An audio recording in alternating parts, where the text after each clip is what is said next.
Megan Fox. What Megan has created is this amazing fantasy world that really caters to the core of her audience. She captured worldwide attention in the blockbuster sensation Transformers. That's when people said, "Who is that girl?" She was named on every hot list, every Maxim magazine, this is the hottest girl around.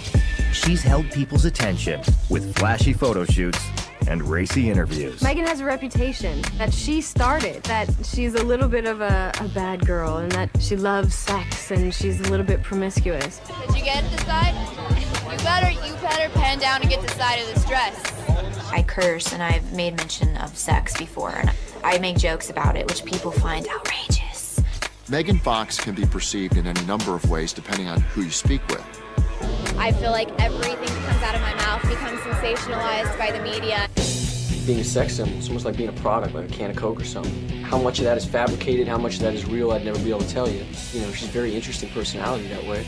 She's the puzzle that fascinates pop culture pundits. She's the enigma.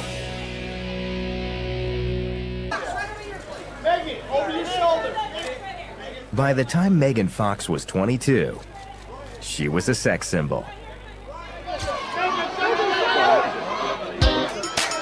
Everybody was Googling her. Everybody was looking at pictures of her. People knew her as the hot vixen from the first two Transformers films. And she was about to star in a teen horror flick called Jennifer's Body. When Megan was doing publicity for Jennifer's Body, she told a story about having had an affair with a female stripper. And of course, the press went wild, the internet exploded, and people were like, what? She's bisexual, what's going on here? It was a very elaborate story. This stripper named Nikita who worked at a club called The Body Shop. And that she would go and she would get lap dances so that Nikita, she would get to know her better. She would tell her things like, you're better than this, you can do more. Wow, did it ignite a lot of discussion and talk in the Hollywood community about that? Nikita is not real. Nikita is a personality that Megan made up, and she said that she was, kind of playing a game with this reporter. It was a story that left fans wondering what's real and what's not when it comes to Megan Fox.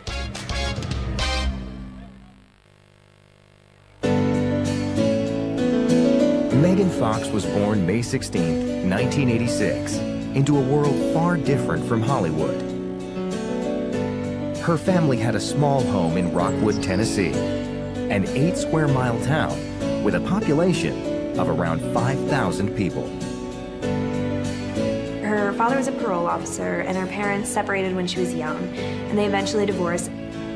With her dad, Franklin, out of the picture, Megan spent most of her time living in an imaginary world created by Hollywood. I most vividly remember The Wizard of Oz. I wanted to be Dorothy for many years of my life, and I made my mom call me Dorothy. I wouldn't answer her or listen to her if she called me Megan, because that wasn't my name, for about a year, from 5 to 6. When Megan's mom told her Dorothy was really an actress, Megan made up her mind about her future. I always told my mother that I wanted to be an actress. And I think maybe it started with Judy Garland and Wizard of Oz, but I've just never had any desire to do anything else, and I'm not really sure why. She said from that point on, I knew I wanted to be an actress. So her mother was pretty supportive of this. She took dance lessons, she was in choir, she did a ton of activities. She would put on little performances in the living room. She would dance, she would act, and she put on these shows all the time from the time she was a young girl. Megan maintained her interest in acting, even though her home life was changing. Her mother married Tony Tanacchio, and when Megan was 10, the family moved to Port St. Lucie, Florida. Port St. Lucie has a small-town atmosphere. Not like New York, it's not like Miami. It's a sprawling small town. Here, Megan continued to pursue acting. She was in numerous theater productions, one of which was Godspell at the Lyric Theater, which is a well-known theater in Stuart, Florida. And to be able to perform on stage there is quite an honor. When Megan was 13, she entered a talent and beauty competition, which put contestants through mock auditions. She won 2 first place, one in television commercial and one in photography, and 3 other honorable mentions. Those were big awards. And after she won those awards, her mother said, we have to go for this. We've got to go full steam ahead and see what she can do, see if she can make it in this business. When you're 12, 13, 14, 15, you're doing a lot of catalog. You'll get the occasional cereal commercial or the grocery store family type of spot.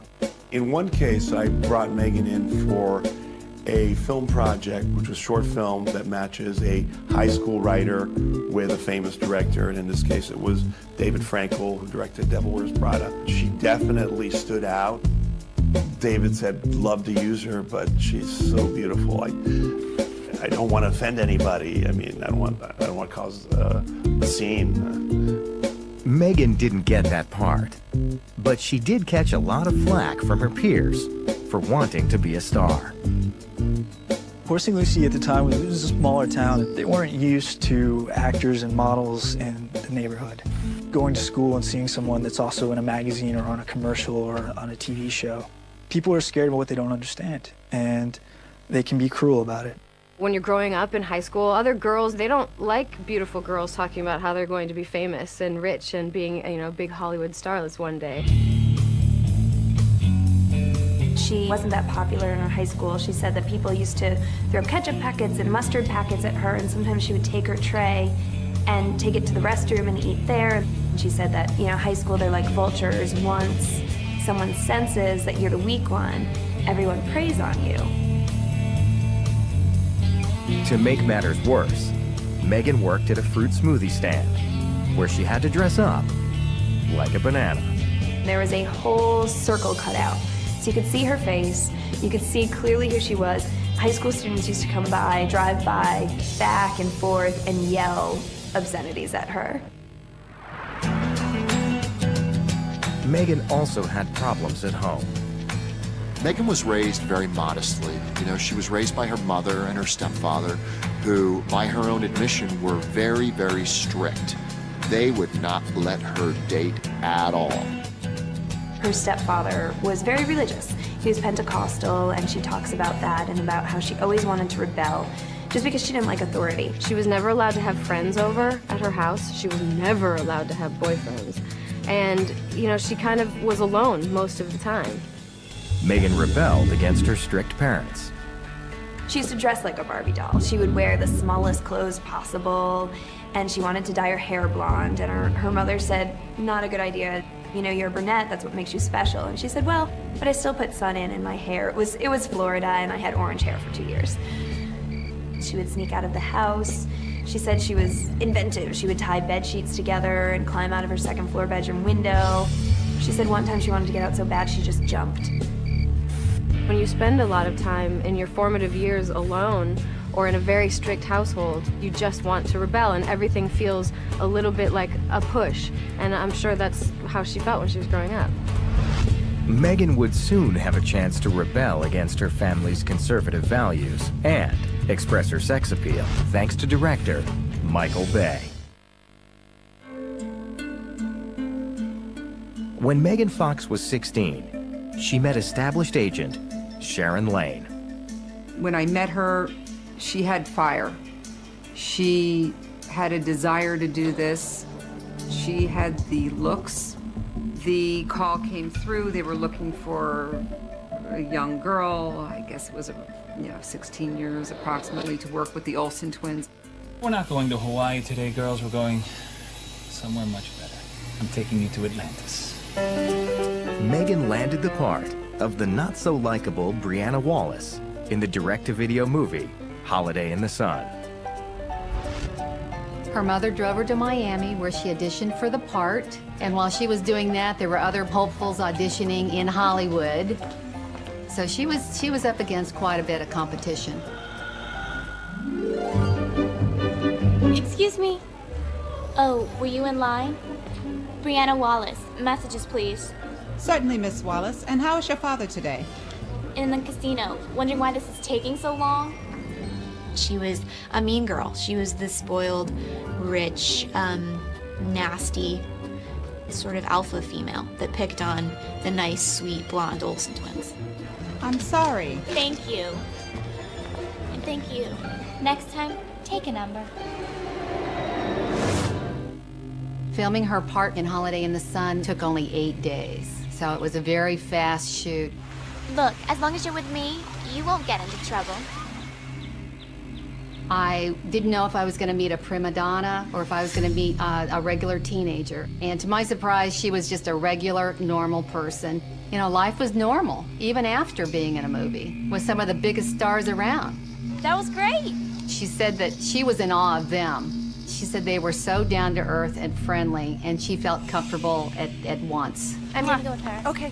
All right, take care of your sister. Funny thing is that she was one time caught shoplifting during her wild teen years in Walmart, and she was stealing Mary-Kate and Ashley Olsen makeup products. So it's kind of ironic that her first role would be in an Olsen movie. It was a role that Megan doesn't brag about.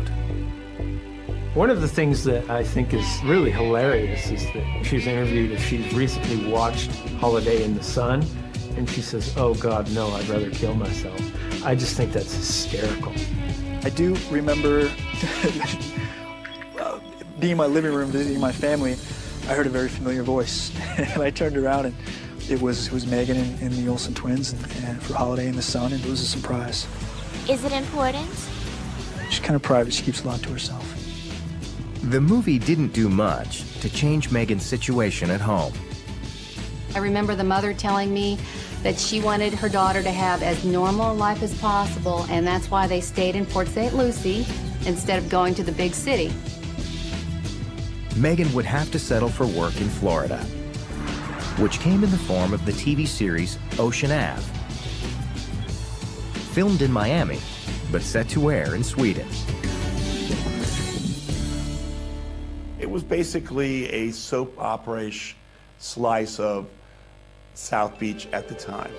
A casting call went out for a gorgeous teen to play the character of Ione Starr. We saw a lot of people. She was one of those people that didn't need any help. She just was who she was, and she fit the role perfectly. The role of her love interest went to Megan's friend, Sean Patrick. So it was hour-long, 130 episodes, and we shot that over the course of a year. And it was low budget. It was guerrilla filmmaking at times, you know. It was pretty intense. By middle of high school, I believe it was junior year, she went into homeschooling, and that was at that point truly needed for her career. It was also during her junior year that director Michael Bay came to town. The big thing that stands out that I cast Megan in is when we were doing Bad Boys 2.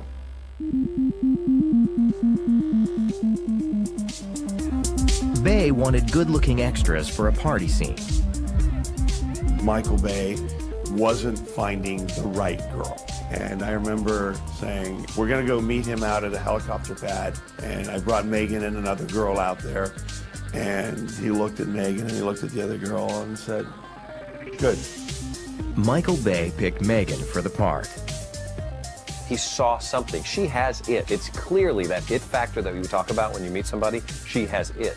And he capitalized on it. Every time Michael was shooting and rearranging shots, and he always wanted to make sure that she was in that shot. She earned $500, and most of what she shot wound up on the cutting room floor. But she did learn a valuable lesson. Sex sells. Megan has always been more adult-like than her years belie. Megan was 16. She was dancing. She was enjoying it. She was playing with her sexuality, and she had a blast. Megan was having more fun than she was in Holiday in the Sun. Megan is not looking for cookie cutter success stories. Megan would just assume get out there and be an extra and dance her way to success. Not long after Bad Boys 2 wrapped, Ocean Avenue was canceled, and work opportunities in Florida dried up for Megan. She always felt like she was ready to move on to bigger and better things. She knew from a very young age she wanted to be an actress, and she probably knew that wasn't going to happen if she stayed in Florida. Honestly, there's no comparison between the Miami acting scene and the Hollywood acting scene. Miami is a very gentle playground for the actor, and LA arena is kind of like the Gladiators arena. You gotta go out there and fight, and you gotta fight your way to the top. Though still a minor, Megan was determined to get out of Florida and try to make it in Hollywood. When Megan Fox was 17 years old, her credits included an Olsen Twins movie, an obscure Swedish TV series set in Miami, and a gig as an extra in a Michael Bay film. But she still wasn't famous. At one point, she begged her mother to take her to LA for sitcom season, where all the casting went on. Megan's mom had the faith in Megan, and fortunately, Darlene made it happen. And it's a very expensive proposition, by the way, as well. When she was moved out to LA and started auditioning for things there, and she was still underage, she saw what she could create, and the minute she turned 18, it was like, boom, here I am, world. She figured it out. Soon after moving, she got a part in the Lindsay Lohan film, Confessions of a Teenage Drama Queen. Her role was a lot like the one she had 2 years earlier in Holiday in the Sun. Megan is okay with playing the bad girl role. Other stars want to play the virginal girl, but Megan's okay with playing the girl. She's okay with being mean and being beautiful.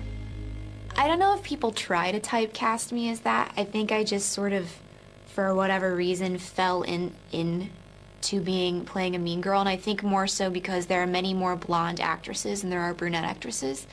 And so the chances of the heroine being blonde are statistically greater, and so then you want a visual opposite to portray the evil girl.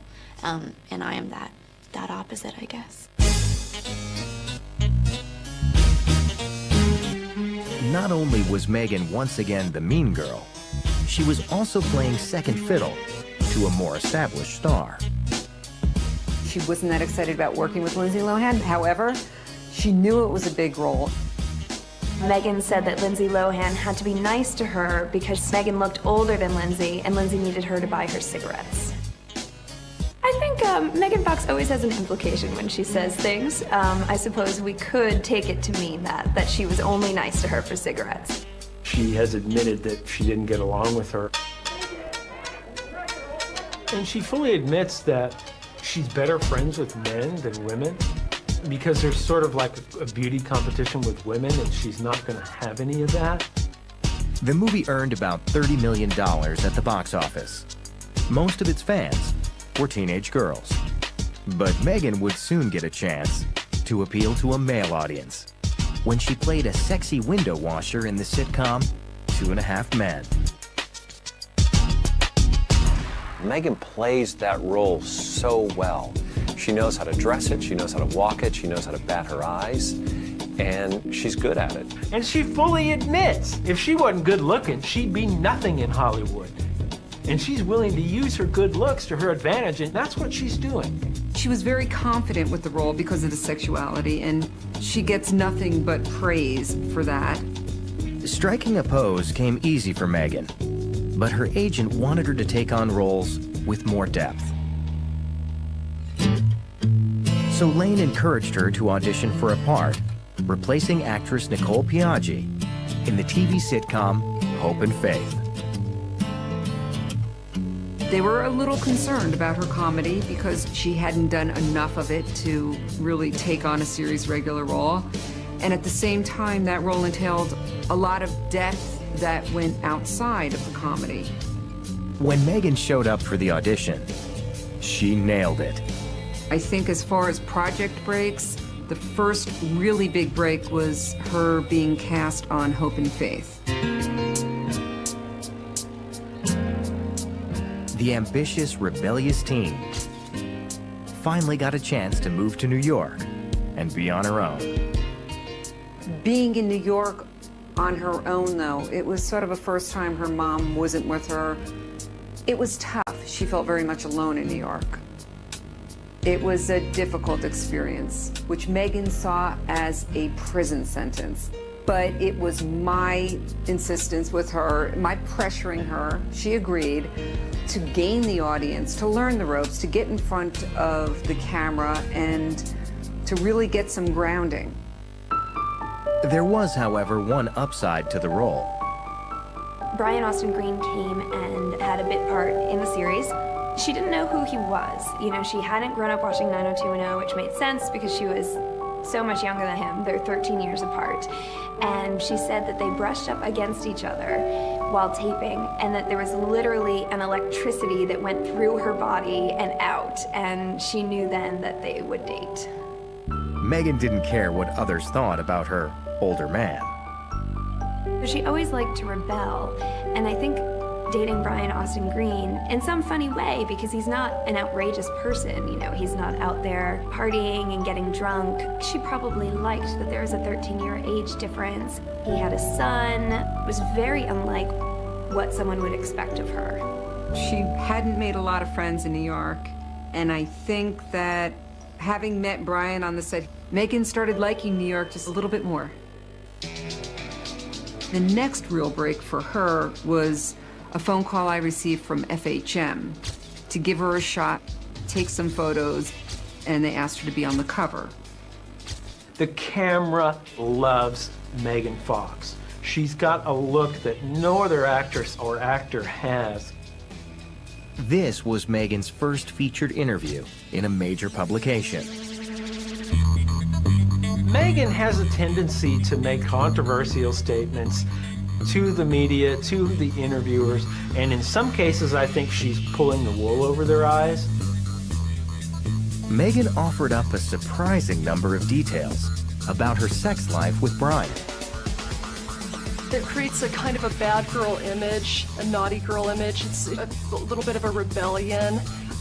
It keeps the public wondering, especially when she says that she got her lover's name tattooed next to her. I mean, that really excites people and then, you know, creates that mystery. Megan's not one to mince words. Megan's not one to be cautious with what she says. That makes her special and that makes her Megan. But I also find that sometimes it's okay to say less. In fact, that can hold even more mystique and keep your audiences out there wanting more without sacrificing your own integrity. I don't think she would be selling herself out to monitor herself sometimes. When Megan was doing press, especially around the FHM time, I felt the need to guide her, to monitor, to ease up on it.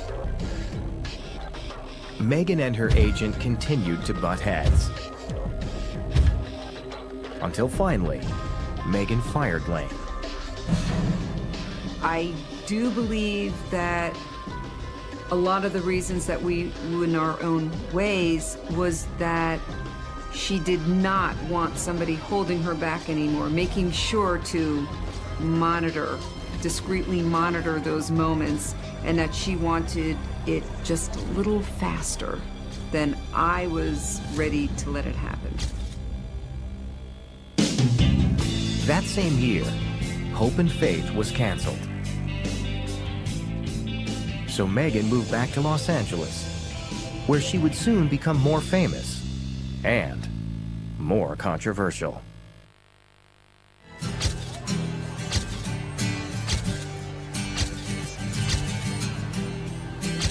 In 2006, Megan Fox moved back to Los Angeles. where director Michael Bay had a major production in the works. She owes a lot to Michael Bay. She really does. I mean, when you go even further back to Bad Boys, he spotted her, he saw talent. He saw something, and he capitalized on it and made her somebody. She came in front of him again, and maybe something clicked, but he sees a lot of people, and he's a very difficult guy to please. She earned that role. The movie, Transformers. The role, Michaela Baines. Megan's big break was undoubtedly Transformers. That's when people said, "Who is that girl?"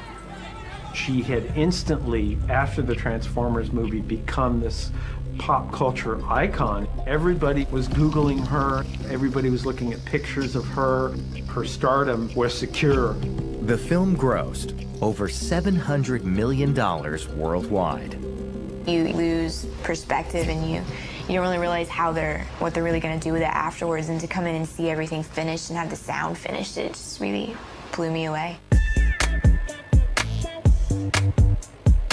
Megan Fox was suddenly the focus of a lot of media attention. And so were her tattoos. Megan has 8 tattoos.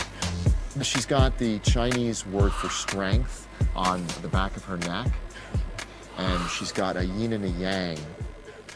And the most recent one, it's this beautiful, I mean, I've seen it up close and personal, very beautiful portrait of Marilyn Monroe. I got that after I completed the first Transformers. I got the Marilyn Monroe tattoo. Now, of course, it's right on her right forearm, so when people saw it, initially they're like, oh, Megan Fox has this obsession with Marilyn Monroe. Let's read all kinds of things into that. And I don't know, I've always been intrigued by her because she created a character that she lived behind. So she was always playing a character within a character in all of her movies, which I think is, the psychology behind that is very interesting. People were trying to read into, oh, this was a beautiful woman, Marilyn, who was desperate to be taken seriously. Ooh, maybe Megan.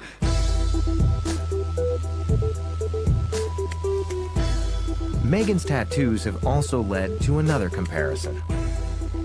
Well, everyone loves to compare Megan Fox to Angelina.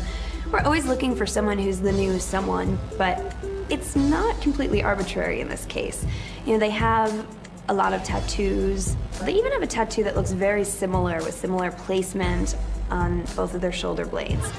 Did you get the side? You better pen down and get the side of this dress. It was inevitable that someone as gorgeous as Megan Fox was going to be compared to Angelina Jolie. She and I have actually talked about the comparisons. In fact, she told me once that she actually lightened her hair to a different shade of brown to get rid of and these are her words, her black, long, raven-like hair. And I said, oh, you mean the Angelina Jolie hair? And she's like, exactly. It's a really, really, really good quote about Angelina. She says, I'm sure she has no idea who I am, but if I were her, I'd be like, who the is this little bull brat who was in Transformers that's going to be the next me? I don't want to meet her. I'd be embarrassed. So that's typical Megan Fox. It is what it is. I mean, you know, Shia is the new Tom Hanks, Rihanna's the new Beyonce, everybody's the new somebody, although none of us are any of those people. So it's just, you walk around with it, you live with it. Despite the comparisons, Megan became a sex symbol in her own right. FHM magazine in 2008 voted her the hottest woman on the planet with over 9 million votes for Megan Fox. Whoa. For Megan's next film, it seemed that art was imitating life. Megan did the little indie film with Simon Pegg, How to Lose Friends and Alienate People. She played this starlet coming up that just relied on her beauty, and there's this scene where she walks through a pool, it's dripping wet, and the paparazzi catch her outside, and all of a sudden, she's a star.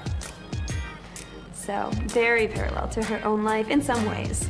She's very pragmatic about her career, and she sees herself as looking a certain way. She plays with this, and it helps her get roles, absolutely. It helps her land on covers, mostly of men's magazines, FHM, GQ, Esquire. So, yes, her looks have definitely helped her. Have they hurt her too? Sure, it is easier to discount someone who's beautiful. I don't know why, but it's something that we play with, and she loves pointing that out too. By the time Megan started doing publicity for the Transformers sequel, the press was all over her. I guess for Megan. For Megan. This is to Megan. It seemed like Megan's personal life was more interesting to reporters than the movie.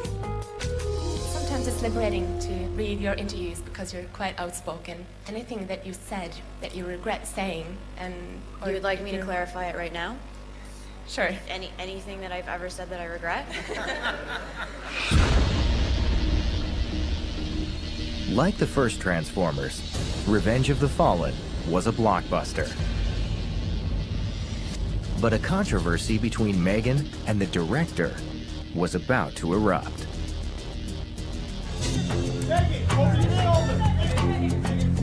In 2008, Megan Fox was at the top of her game. Both Transformers films made hundreds of millions at the box office. Then, controversy. She was asked a completely innocuous question about what's the best thing and the worst thing about working with Michael Bay. She was talking about Michael Bay, and she actually referred to him as Hitler, which, you know, it doesn't float well with anybody. She doesn't say anything about the good things about working with him, and she just says he's got a big ego, he's larger than life. I like things where I can challenge myself and show the world, people around the globe a new kind of world. Away from set, he's great, but on set, he has this controlling personality. Then there were counter arguments from the folks who worked on the Transformers film saying that Megan was dumb as a rock, she was stuck up, that watching her act was excruciating. In response, Michael Bay said, you know what? I don't condone what the production crew said about Megan. I don't condone what Megan said about me. But you know what? Megan says things. He said her crazy quotes are part of her charm, and he's looking forward to more crazy in the third Transformers. It looked like Megan and Michael Bay patched things up. Then she started work on a film called Jennifer's Body. She was the first person that we saw for Jennifer, and she was the only person that we saw because she embodied that character so perfectly. When Megan was doing publicity for Jennifer's Body, she told a story about having had an affair with a female stripper. She has an interview where she actually talked about having a bisexual relationship with a stripper named Nikita. Of course, the press went wild, the internet exploded, and people were like, what? She's bisexual, what's going on here? And, she started to fall in love with Nikita. She would get lap dances so that Nikita, she would get to know her better. She said she turned into basically a creepy middle-aged man who was in love with but trying to save this stripper. And then she recanted it and said, oh no, I was just kidding. That's the kind of girl Megan Fox is. She is a big jokester. She really enjoys making up these stories and playing with bisexuality and what that means to the media. In my opinion, she was just kind of testing the press to see how far a story like that would go. Why? Because it was a man that was interviewing her, and she knew that that's what he wanted to hear. Maybe she's saying that for attention and trying to portray, the bad girl side of her. But she comes from a very good girl background. And so it's a dichotomy. Calculated? If it was brilliant. Not long after the story broke, Jennifer's Body hit theaters. In it, Megan shared a long kiss with co-star Amanda Seyfried. It is genuinely kind of erotic and uncomfortable for the audience. I think that's what makes people want to talk about it. As much as people love it, they also are kind of squirming. Megan wasn't afraid to fuel more gossip. Playing with the bisexual theme more, she talks about the kiss that she shared with Amanda Seyfried. She said that she loved doing that, and she feels safer with girls than she does with men, and it was the best kiss she's ever had on a movie. And Amanda wasn't that comfortable, but she was very comfortable. Yeah, I mean, it's just awkward. It takes awkward to another level with doing a love scene with a female. I think what Megan has created is this amazing fantasy world that really caters to the core of her audience. And she's fulfilling that. That wasn't even in my talking points. I just made that up. Megan is brilliant at manipulating the media. She knows exactly what she's doing, and that is the best part about her. She's not a stupid, pretty girl. Being a sex symbol is almost like being a product, like a can of Coke or something. How much of that is fabricated, how much of that is real, I'd never be able to tell you. But it's very effective. She's a very interesting personality that way. A week after Jennifer's Body came out, Megan poked fun of her sex symbol status on Saturday Night Live. When I got the call that I'd been offered this spot to host SNL, I didn't really want to do it because I'm so terrified and just I become frozen when I have to speak in front of large crowds of people. But obviously you don't say no to something like that because it's an unbelievable opportunity. They did a whole skit where they put her face on a bunch of different bodies to show how incredibly hot she really is. And they actually had her head put on animal bodies, which is absolutely ridiculous, but it's hilarious. I'll never watch my episode ever. I can't. That gives me a panic attack thinking about it right now. Maybe like after I've had children and there are more important things in life, then I'll be able to sit back and watch and go, who cares?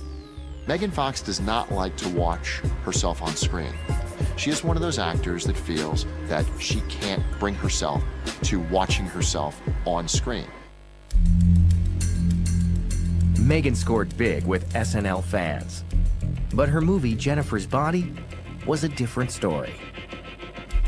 Jennifer's Body, it did all right. It didn't do great. The much-hyped movie did not live up to expectations, and Megan would soon find herself the object of ridicule among critics.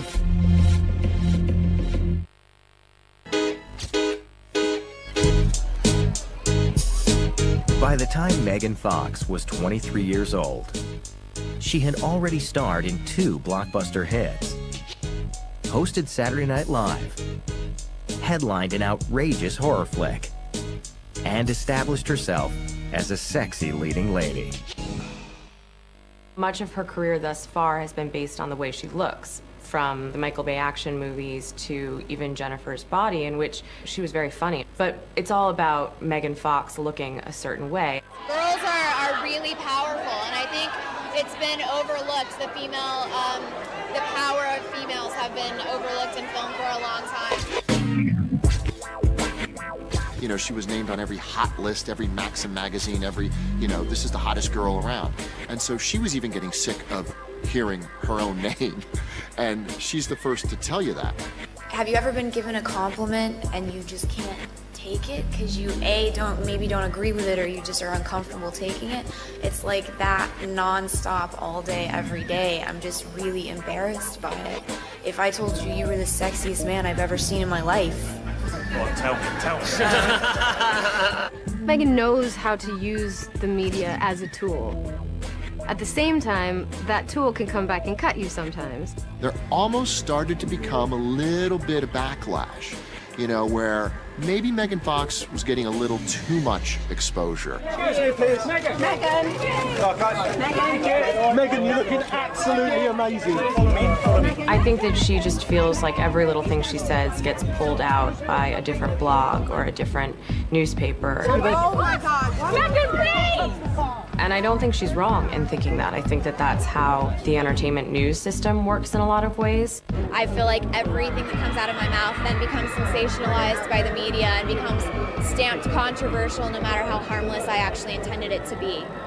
To make matters worse, in 2009, Megan received 2 not-so-desirable Golden Raspberry nominations.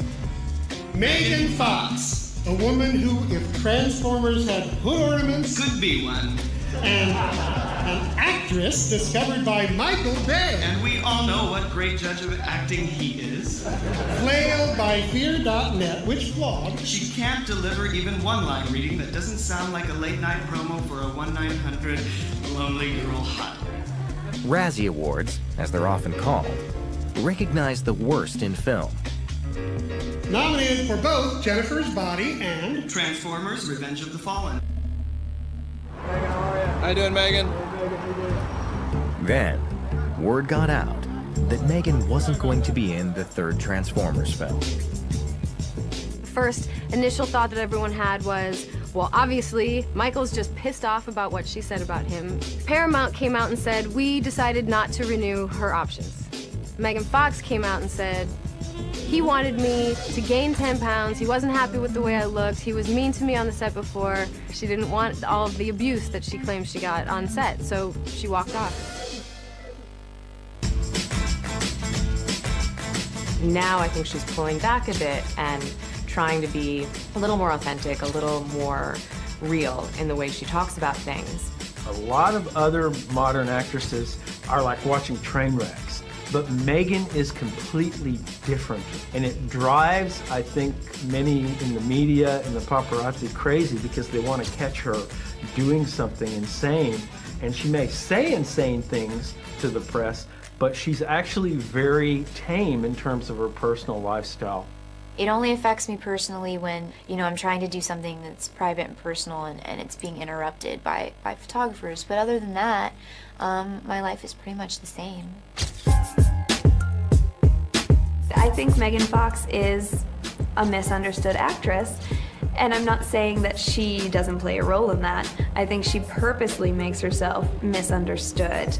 And it's confusing for people, but it keeps them guessing, it keeps her intriguing. You don't see those pictures of her falling out of the limo, holding up her hand, blocking the flashes at night. She does keep her personal life compellingly uninteresting. She's not out at the nightclub scene. She's tucked away with Brian and his son and kind of playing, the stepmom, if you will. Keeps her grounded. In June of 2010, Megan and Brian got married in a small ceremony on the beach in Hawaii. The dichotomy with Megan Fox just continues. I mean, here she is, this beautiful woman. She's perceived as this huge sex symbol, and yet in her personal life, she is very, very conservative. She's been with one guy, Brian Austin Green, for all these years. Megan is very much a doting stepmom. She spent a lot of time with Cassius since he was 3 years old, and she'll pick him up from school, she'll read him bedtime stories, and sets up a very stable home life for him when he's with Brian. Megan's quiet personal life comes as a surprise to many. And there are those who think her acting will also bring new surprises. She's the first one to say that her acting abilities have not been very well displayed yet. She's had to run around and scream and look good in a tank top, and she hasn't had to stretch herself all that much. But I think the jury is a little out still on how long her career can last based on what her range is. She's found major success on the big screen. She's got a big door wide open. When you look at what Megan has done so far in her career, but it's been built on a foundation of this amazing sex appeal that she has. But, you can't make a career just off of that and have this long-lasting sort of future in Hollywood. And I think Hollywood is saying, well, what else can you do? We still need to see her playing those roles where she's not wearing the short mini, she's not bent over the hood of a car. Nothing wrong with that. But what's the next chapter for Megan Fox? And I think a lot of us are waiting to see what it is.